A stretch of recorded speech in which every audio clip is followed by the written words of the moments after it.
السلام عليكم ورحمة الله وبركاته. طلاب تالتة ثانوي عاملين ايه؟ خلاص خلصنا ثانية ثانوي وكل الحوارات بتاعت لعب العيال دي. انت دلوقتي أهم واحد في مصر. طالب الثانوية العامة ده أهم واحد في مصر. تمام؟ فلازم تتعامل بالمبدأ ده، إن مصر كلها دلوقتي عينها عليك ومركزة معاك وعايزة تشوفك أنت هتوصل لفين وهتعمل ايه. انت خلاص فاضل لك حوالي سنة وتخلص كل التعليم العادي وبعد كده تطلع للتعليم الجامعي، فعايزك ان شاء الله باذن الله لما تخلص كل ده توصل للكليه اللي انت عايزها. طالب منك ان انت تكون كاتب حلمك في ورقه ومعلقه على الحيطه قدامك وانت بتذاكر، بحيث ان هو يحفزك من وقت للتاني. تمام؟ طيب انت ازاي تذاكر الفيزياء في ثالثه ثانوي والسيستم بتاعنا ايه والدنيا هتمشي ازاي؟ انت بالنسبه لك الفيزياء في ثالثه ثانوي نظام المذاكره بتاعها مختلف عن اولى وثانيه، من ناحيه ان انت في ثالثه ثانوي لازم يكون عندك كشكول كاتب فيه الافكار بتاعت كل المسائل، عشان انت في الدرس الواحد هيجي لك حوالي 50 60 فكره جديده اقل حاجه، فانت كل الافكار دي انت مش هتعرف تحفظهم بدماغك، فلازم تسجلهم في حاجه معينه. لو عايز ما تكتبش او ما تتعبش نفسك فلازم تكتب جنب كل سؤال الفكره بتاعته او طريقه الحل بتاعته. في الامتحانات الشوامل بتاعت الدروس او عندي في الدرس لما اقول لك مثلا ان انت وراك امتحان كمان اسبوع او كمان اسبوعين، لما تيجي تذاكر له انت مش هتذاكر له اللي انت تذاكر الدرس وخلاص من كتاب الشرح او ايا كان. انت المذاكره بتاعتك هتكون الافكار اللي احنا حليناها سوا او الافكار اللي وقفت معاك، بس دي المذاكره بتاعتك وده اللي انا محتاجه منك، غير كده انا مش محتاج منك اي حاجه. تمام؟ يبقى انت بالنسبه لك كل امتحان شامل او كل ما تقول ان انت عايز تذاكر فيزياء هتحل الواجب بتاع الفيزياء وهتجمع الافكار اللي انت مش عارفها في كشكول او تراجعها من وقت للتاني. ده هيسهل عليك اكتر فكره ان انت المذاكره بتاعتك تكون اسلس وابسط. المنهج بتاع الفيزياء مختلف عن منهج الكيمياء والاحياء في حته ان هو بادئ صعب، يعني اغلب الافكار او الدروس الصعبه في الاول في منهج الترم الاولاني. تمام؟ منهج الترم الثاني سهل وبسيط وبيكلمك عن الحديثه، فياريت قدر الامكان تهتم بالفيزياء اكتر ماده علميه، بعد العربي والانجليزي تهتم بالفيزياء. تمام؟ وان شاء الله باذن الله انت مش هتنقص فيها ولا هتواجه اي مشاكل. السيستم بتاعنا بقى هيكون ماشي ازاي؟ انت بالنسبه لك الشرح بتاعنا هتلاقيه على القناه بتاعتنا على اليوتيوب، وبعض الافكار المسائل هتلاقينا بننزلها على شكل ريلز. تمام؟ هنا او على اي منصه ثانيه من موجود لينكاتهم في البايو تحت. هتلاقينا في الجروبات بننزل لك شويه بعض الافكار المسائل اللي موجوده في الكتب الخارجيه الثانيه، ومقسمين لك المسائل او افكار المسائل لعده انواع: مسائل مباشره وغير مباشره، ومسائل فيها نسب، ومسائل فيها رسم بياني، ومسائل تانية معتمدة على التعليلات أو بيربط لك أجزاء المنهج ببعضها. قدر الإمكان عايزك تلتزم بالسيستم اللي احنا نمشي عليه وهتلاقي نفسك جايب الفيزياء في شوال بإذن الله. احنا النهاردة هنشرح التيار الكهربي، والفيديو بتاع بكرة أو بعد بكرة بإذن الله هيكون بيتكلم عن فرق الجهد. تمام؟ نبدأ بسم الله شرح المنهج بتاعك على خير ان شاء الله. احنا اول درس عندي في المنهج بتاعك اللي هو بيكلمنا عن التيار الكهربي. يعني ايه كلمه تيار كهربي؟ طيب قبل ما اشرح لك معنى كلمه تيار كهربي لازم تفهم حاجه معينه. انت بالنسبه لك المفروض ان انت لو عندك ذره معينه الذره دي بتلف حواليها الكترونات في مستويات طاقه بالشكل ده. تمام؟ الذرات متقسمين عندك زي ما خدت في الكيمياء لنوعين: فلزات ولا فلزات. طبعا في انواع تانية اللي هي اشباه الفلزات والغازات الخامله، بس انا بتكلم عن النوعين الرئيسيين اللي احنا هنشتغل عليهم اللي هي الفلزات واللا فلزات.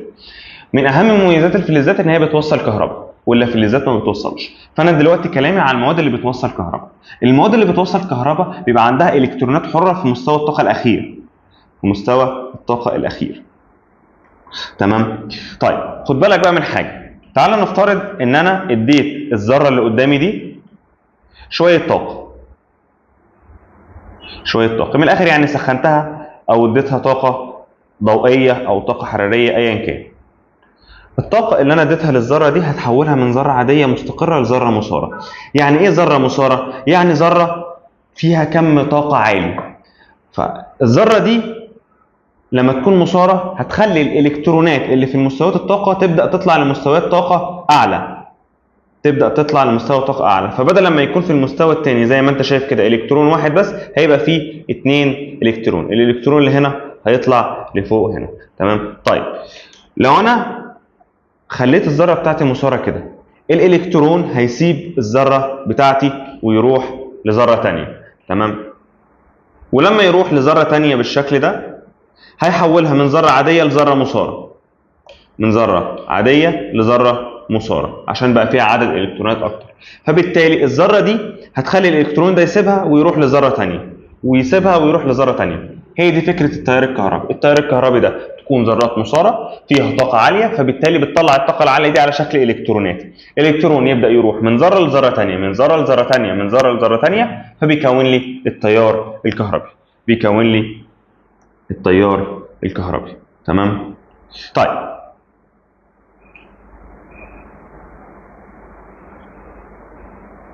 التيار الكهربي اللي بيتكون ده لما نيجي نوصفه او نوصف التعريف بتاعه يعني بنوصفه بشكل بسيط جدا.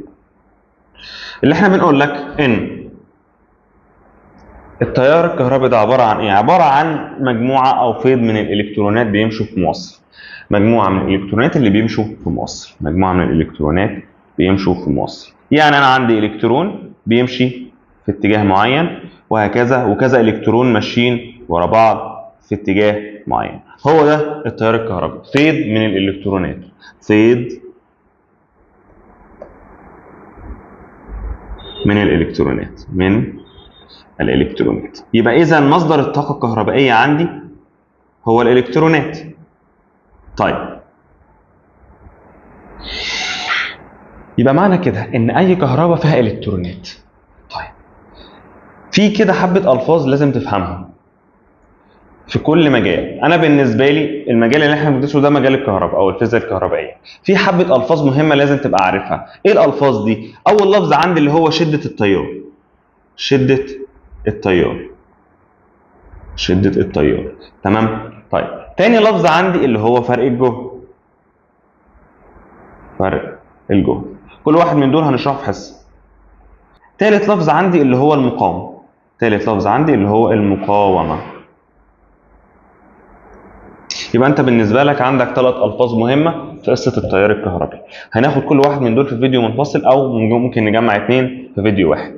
تمام. طيب شده التيار بالنسبه لي دي احنا اللي هنتكلم عليها في الفيديو ده.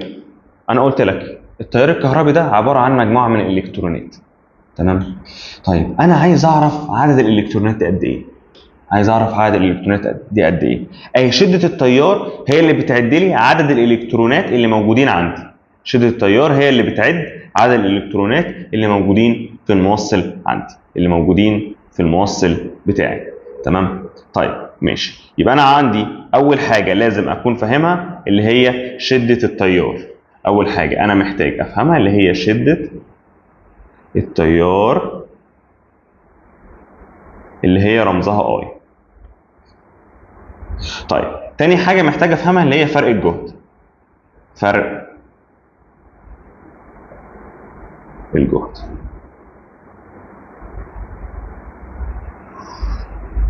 اللي هو رمزه في. تمام. تالت حاجة محتاج افهمها اللي هي المقاومة الكهربائية، المقاومة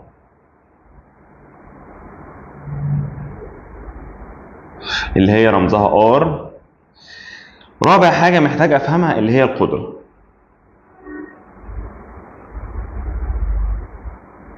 اللي هي القدرة الكهربائية اللي هي رمزها بي دبليو، بي دبليو.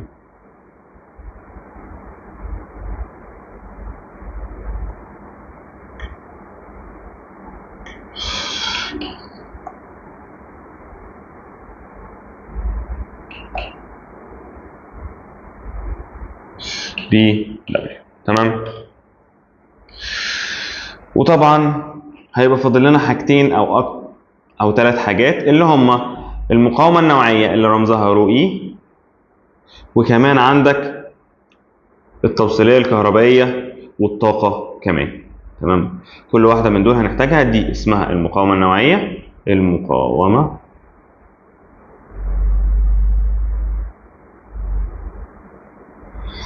النوعيه. تمام. وثالث حاجة اللي هي التوصيلية الكهربائية، التوصيلية التوصيليه الكهربائيه. تمام، تعال نشتغل على اول حاجه موجوده عندي اللي هي شده التيار.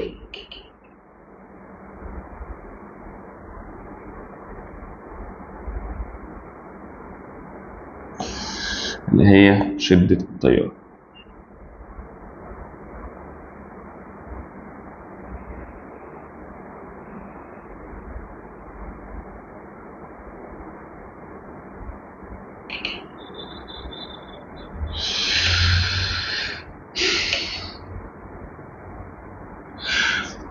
قبل ما اكلمك على شدة التيار لازم تفهم ايه هي مكونات الدايرة بتاعتي، الدايرة الكهربائية بتاعتي. التيار بيمشي في الدايرة ازاي؟ اول حاجة انت عشان تبني دايرة كهربائية انت محتاج مصدر للطاقة. مين مصدر الطاقة ده؟ اللي هو بيكون البطارية. بيكون ايه شكل البطارية؟ بيكون ده شكلها. تمام، وادي السلك بتاعي، وادي جهاز اسمه هنا الاميتر. تمام، وعندي المقاومة الكهربائية اللي انا قلت لك عليها، ومتوصلين بالبطارية بتاعتي. تمام، والبطارية دي متوصلة مع المقاومة، والمقاومة حواليها الفولتميتر ده. تمام، المقاومة دي رمزها R. خد بالك بقى من حاجة معينة. أنا بالنسبة لي البطارية تتكون من قطبين. القطب الطويل ده اسمه القطب الموجب. تمام، والقطب القصير ده اسمه القطب السالب. في اتجاه التيار عامة يعني زمان اول لما اكتشفوا التيار الكهربي والجو ده كان بيقولوا عن الاتجاه العادي اسمه اتجاه اصطلاحي، اللي هو من الموجب للسالب. من الموجب للسالب. من الموجب للسالب بالشكل ده. الكهرباء بتمشي من القطب الموجب للقطب السالب. تمام، بنوا كلامهم ده على ايه؟ بنوا كلامهم اللي انا عندي قطب موجب يعني ايون موجب، وقطب سالب يعني ايون سالب. والقطب الموجب كان بيفقد الكترونات، والقطب السالب كان بيكتسب الكترونات، فاوتوماتيك التيار الكهربي بيطلع من اللي بيفقد رايح للي يكتسب. ده التفكير القديم واللي اتبنى عليه اغلب الاجهزه اللي موجوده عندي في المنهج. الاتجاه ده اتقال عليه الاتجاه الاصطلاحي. الاتجاه الاصطلاحي. طيب تمام، اللي هو من الموجب للسالب، من الاعلى جهد للاقل جهد. طيب تمام، في اتجاه تاني في اتجاه تاني اللي هو الاتجاه الفعلي بقى، اللي هو اتجاه الالكترونات. واللي افتكر ان الاتجاه الفعلي حاجه والاتجاه الاصطلاحي حاجه تانيه. الاتجاه الاصطلاحي ده بتاع من القطب الموجب من القطب السالب. امال الاتجاه الفعلي من القطب السالب للقطب الموجب. من القطب السالب للقطب الموجب. هنعمله من بره كده عشان تبقى عارف شكله اهو. ده اسمه الاتجاه الفعلي. الاتجاه الفعلي اللي انت هتاخده كمان في الكيمياء. يبقى ده اسمه الاتجاه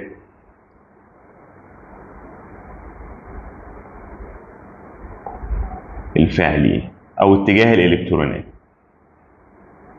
او اتجاه الالكترونات. تمام، طيب مستر هو احنا ليه مش شغالين على الاتجاه الفعلي ده؟ الاتجاه الفعلي ده مشكلته ان هو مش غلط، بس كل الاجهزه اللي موجوده في المنهج تم اختراعها قبل اكتشاف الاتجاه الفعلي ده تقريبا. تمام، انت بتاخده في الكيمياء بالاتجاه الفعلي علشان في الكيمياء الكهربائيه اغلب شغلها عن البطاريات، فدايما بتحتاج الاتجاه التيار الفعلي. اما احنا عادي اغلب المسائل او كل المسائل اللي موجوده عندي في المنهج نشتغل بالاتجاه الاصطلاحي عادي. تمام، يبقى انا بالنسبه لي اول حاجه انا فهمتها دلوقتي الاتجاه. اتجاه التيار بتاعي ماشي ازاي؟ من الموجب للسالب ولا من السالب للموجب. وقلنا ان الاتجاه الفعلي ده بتاع الالكترونات، اما الاتجاه الاصطلاحي ده اتجاه التيار العادي جدا. تمام ماشي. طيب ادينا عرفنا فكره الاتجاهات. تعالى بقى نتكلم على اول مفهوم قلنا هنتكلم عليه اللي هو شده التيار. شده التيار، احنا قلنا ان شده التيار دي هي عدد الالكترونات. احنا قلنا ان شده التيار، تعال نكتبها هنا، شده التيار اللي هي رمزها اي. رمزها اي دي ايه؟ دي شده التيار اللي هي قلنا ان هي بالبلدي كده دي عدد الالكترونات. عدد الالكترونات. وقلت لك انت بالنسبه لك عشان تفهم الفكره بتاعتها، انا قلت لك التيار الكهربي عباره عن مجموعه من الالكترونات بتمشي في موصل معين، وعدد الالكترونات دي خلال الزمن ده بيساوي شدة التيار. يبقى شدة التيار لو احنا عايزين نعمل قانون ليها هنقول ان الاي بتساوي ان اللي هي عدد الالكترونات في الاي على الزمن، على الزمن بتاعي. تمام. نكتب لك رمز كل واحدة فيهم. انا بالنسبة لي الاي دي المفروض ان هي شدة التيار اللي انت لسه عارفها. طيب الان دي عدد الالكترونات، عدد الالكترونات، الكترونات. تمام. طيب الاي دي المفروض ان هي شحنة الالكترون، شحنة الالكترون.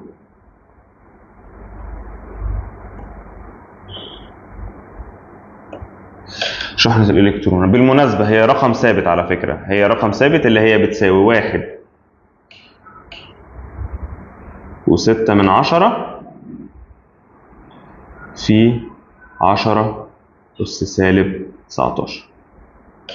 1.6 في 10⁻⁻19. لو انت ركزت هتلاقي الرقم ده مضروب في 10⁻⁻19، يعني رقم صغير جدا، فبالتالي مش كفايه ان هو يشغل لي اي اجهزه كهربائيه. تمام. فبالتالي القانون ده انا بستعمله لما يكون التيار صغير جدا، لما يكون التيار صغير جدا او هو مديني عدد الكترونات او طالب عدد الالكترونات. طيب وطبعا ده طبعا رمز الزمن، ده التي ده الزمن. امال ايه القانون بقى اللي انا هستعمله في المسائل غالبا؟ القانون اللي انت بتستعمله في المسائل مش ده، اما القانون اللي انت بتستعمله اللي هو الاي بتساوي كيو على تي، كيو على تي. طبعا انت خدت رمز الاي معناه ايه ورمز التي معناه ايه. امال ايه الكيو دي بقى؟ الكيو المفروض ان هي كميه الكهربائيه، المفروض ان هي الكميه الكهربائيه، دي الكميه الكهربائيه او كميه الكهرباء او كميه الشحنات. الكيو دي المفروض ان هي ممكن تجيبها من القانون ده اللي هو القانون اللي فوق، يعني هي اختصار للان في الاي، اختصار للان في الاي. خد بالك بقى من حاجه معينه، انا عندي الاي تتقاس بحاجه اسمها الامبير، رمزه ايه؟ ده اسمه امبير. تمام، امبير. طيب والزمن عندك بيتقاس بالثانيه، بيتقاس بالثانيه، اس اللي هي الثانيه. تمام. اما الكيو دي المفروض ان هي بتتقاس بحاجه اسمها الكولوم، يعني هي دي بتتقاس بحاجه اسمها الكولوم اللي هي رمزه سي، كولوم. تمام. ده بالنسبه لقوانين شده التيار اللي موجوده عندي في المنهج. تمام. طيب يبقى احنا كده فهمنا معنى تيار كهربي وقوانين شده التيار واتجاه التيار الفعلي والاصطلاحي. تمام. فاضل لنا جزئيه صغيره، ايه الجهاز اللي بيقيس لي شده التيار؟ ايه الجهاز اللي بيقيس لي شده التيار؟ الجهاز اللي بيقيس لي شده التيار جهاز اسمه الاميتر، يبقى شكله في الدايره كده، الجهاز اسمه الاميتر، الجهاز اللي بيقيس اسمه الاميتر. تمام. رمزه في الدايره ايه وحواليها دايره. بيتوصل ازاي في الدايره؟ بيتوصل توالي، بيتوصل توالي. تمام. يبقى انت عندك الجهاز المفروض ان هو اسمه الاميتر، تمام، رمزه في الدايره ايه؟ بيتوصل توالي. يعني ايه كلمه بيتوصل توالي دي؟ صلى على رسول الله. هو عامه موجود في الدايره اللي قدامك دي اللي هو ده. يعني ايه متوصل توالي؟ يعني راكب على السلك بتاعي. الخط الاسود ده المفروض ان هو السلك، ده السلك بتاعي. انا الاميتر ده بركبه على السلك بالمنظر اللي انت شايفه ده. لما بركبه على السلك هو عمال يعد الالكترونات، عمال يعد الالكترونات، فطبيعي المكان المناسب ليه ان هو يكون محطوط على السلك بالمنظر ده. لو انا حطيته توازي زي الفولتميتر هو مش هيعرف يعد الالكترونات اللي ماشيه في السلك، مش هيعرف يعد الالكترونات اللي ماشيه في السلك او اللي ماشيه راحه للمقاومه. تمام. فلازم اوصله توالي. يعني ايه اوصله توالي؟ يعني الزقه على السلك بالظبط، الزقه على السلك بالظبط. فهمت الجزئيه دي؟ في اي حاجه صعبه في اللي احنا قلنا؟ تمام. ده بالنسبة لفكرة شدة التيار الكهربي. شدة التيار الكهربي تمام. نزلنا احنا على اليوتيوب وعلى المنصات بتاعتنا شرح أصعب مسألة على التيار الكهربي، فياريت مش تنسى تعمل لنا فولو وتبعت الفيديو لأصحابك عشان يستفادوا، وكمان تشوف المسألة الصعبة اللي احنا نزلناها دي صعبة بالنسبة لك ولا لا، وتابعنا عشان يوصلك كل جديد. سلام واشوفكم في الفيديو الجاي.